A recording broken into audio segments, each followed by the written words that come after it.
네, 자 오늘은 비교 체험 극과 극 최고와 최저 혹은 최다와 최소 그리고 최고령과 최연소 현재 2사25 시즌 NBA를 누비고 있는 여러 선수들의 항목을 한번 비교를 해봤습니다.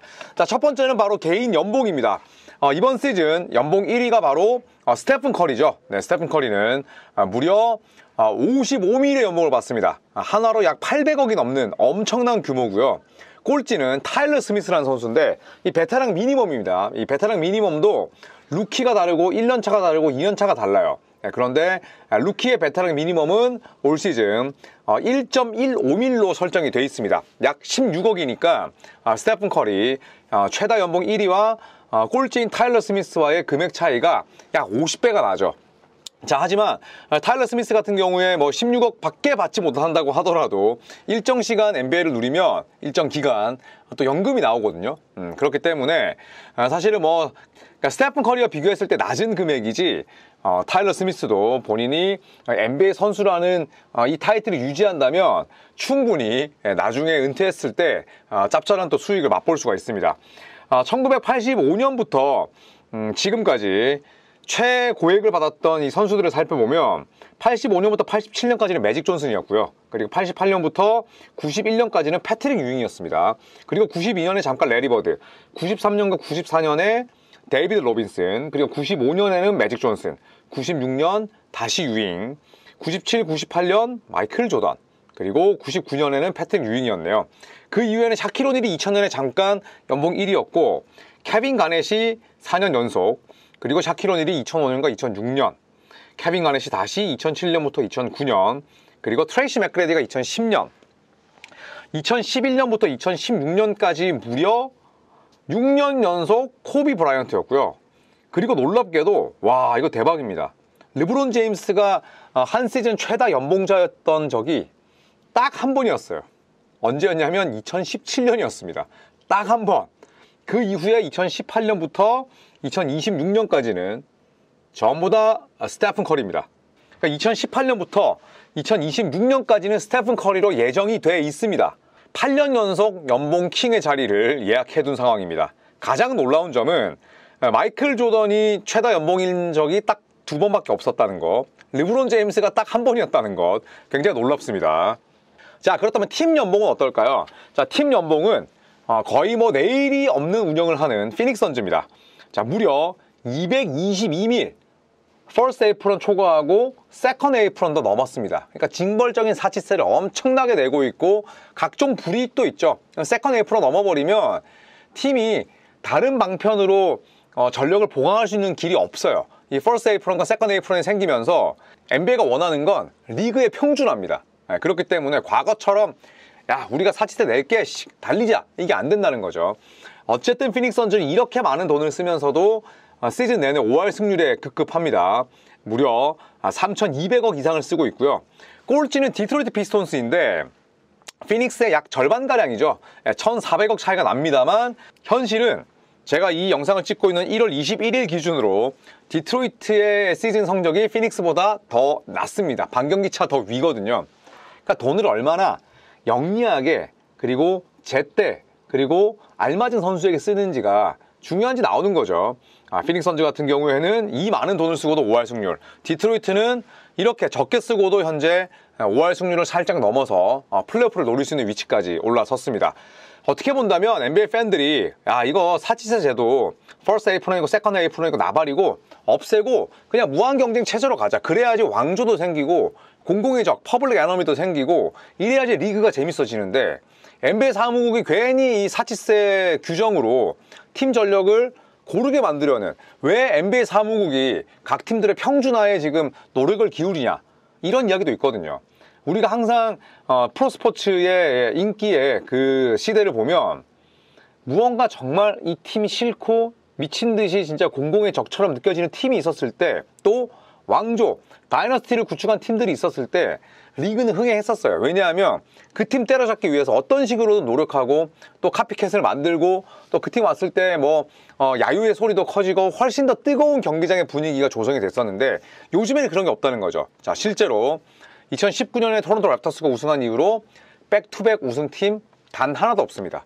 그렇다고 해서 1, 2년 전에 우승했던 팀이 다시 우승한 경우도 없었어요. 그 말인즉슨 19, 20, 21, 22, 23, 24 6년 연속 서로 다른 6개 팀이 우승을 했다는 거죠.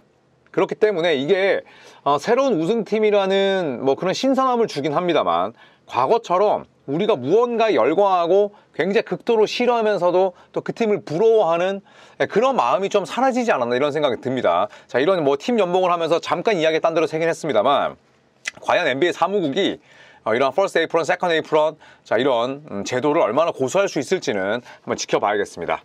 자, 나이를 한번 볼까요? 자, 르브론 제임스는 1984년생이죠. 84년 12월 30날에 태어났고요. 최연소는 알렉스 사르입니다. 현재 워싱턴 위저즈에서 루키로 뛰고 있는 선수인데 2005년 4월 2일생이에요. 그러니까 두 사람의 나이 차이가 21살.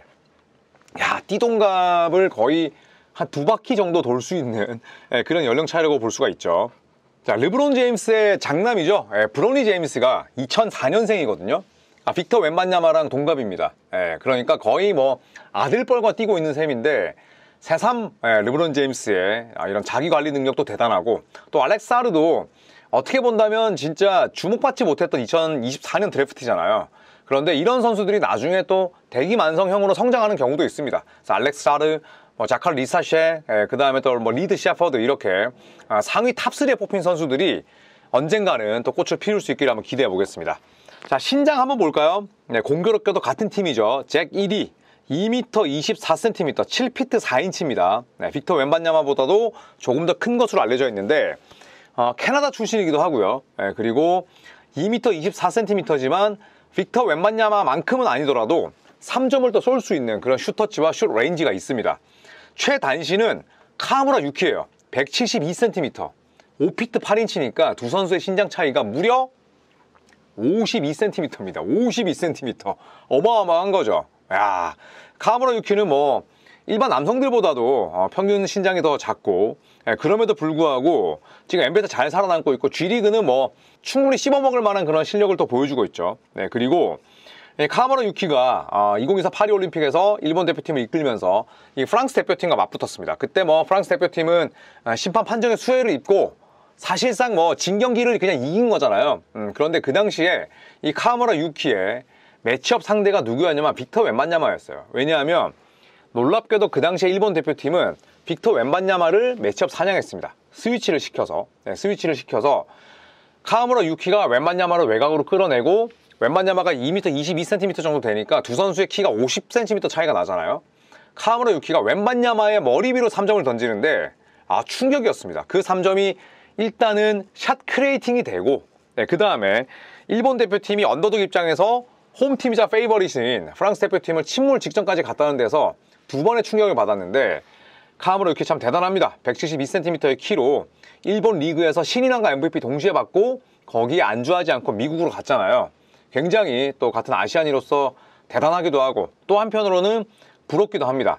결국에는 뭐 카무라 유키가 농구는 키로 하는 게 아니라 기술과 그 다음에 향상심으로 한다는 것을 지금 보여주고 있고, 그리고 공교롭게도 같은 팀에 최장신이 있다 보니까 서로가 서로에게 또 부족했던 부분, 부족한 부분, 또 서로의 약점을 채워줄 수 있고 강점을 도드라지게 만들 수 있는 부분들을 이 두 명의 선수들이 서로 나이대도 비슷하고 잘 맞춰갈 수 있지 않을까라는 생각이 듭니다.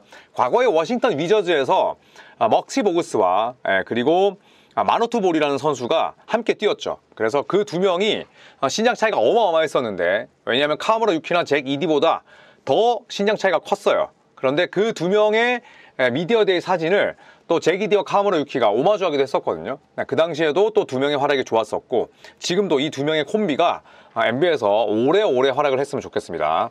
자, 출전 시간 한번 살펴볼까요? 자, 출전 시간 최다는 미켈 브리지스입니다. 평균 39분. 야, 저러다 진짜 퍼지지 않을까요? 계속해서 지금 550경기 이상 연속 출전하고 있는데 39분 현대농구에서 뛴다? 야, 걱정됩니다. 17.9득점, 3.2 리바운드, 3.2 어시스트. 그리고 야투 49% 이하니까 괜찮고요. 3점은 폼을 바꿨는데 정말 시범 경기 때 안 들어가다가 그래도 평균보다는 살짝 아래지만 잘 찍어주고 있습니다. 자유투는 살짝 흔들리고 있고요. 출전 시간이 무려 39분. 2000년대 초반까지나 볼 수 있었던 이런 출전 시간이 찍히고 있고요. 최소는 앤서니 길입니다. 이 최소라 함은 팀이 치른 그런 일정 가운데 몇 퍼센트 이상을 뛴 선수들만 가능해요. 그러니까 뭐 한 12경기 뛰고 1.3분, 1.5분 이런 선수들도 있는데 앤서니 길은 30경기 가까이 뛰었습니다. 하지만 평균 출전 시간은 6.2분이고요. 워싱턴 위저즈 소속이죠. 뭐 현재 알렉사르, 뭐 그다음 카일 쿠즈마도 있고 샴페니도 있고 뭐 이러다 보니까 출전 시간을 많이 얻지는 못하고 있는데 평균 6.2분을 뛰고 있습니다. 32.8분의 차이가 나는데 2득점 1, 2바운드 그리고 필드골, 뭐 3점, 자유투 전부 다 6.2분 동안 뛰면서 보여주기에는 좀 무리가 있죠. 자, 미켈 브리지스는 뭐 다들 아시다시피 뉴욕 닉스 소속이고 탐 티보도 감독의 맛을 처음으로 보고 있습니다. 관건은 결국 브리지스는 시즌 후반기 그 다음에 플레이오프예요. 분명히 체력적으로는 퍼질 수밖에 없습니다. 왜냐? 브리지스는 빠지지 않는 선수잖아요. 경기에 550경기 이상을 뛰고 있기 때문에 반드시 출전 시간에 대한 관리는 이루어져야 되는데 아이러니하게도 이런 철인을 지금 계속 굴리고 있습니다. 과연 브리지스가 건강하게 플레이오프에서 뛸 수 있을지 저는 사실 벌써부터 걱정이 됩니다. 자, 이상 여러 대조를 이루는 이런 항목들을 살펴봤습니다. 여러분 고맙습니다.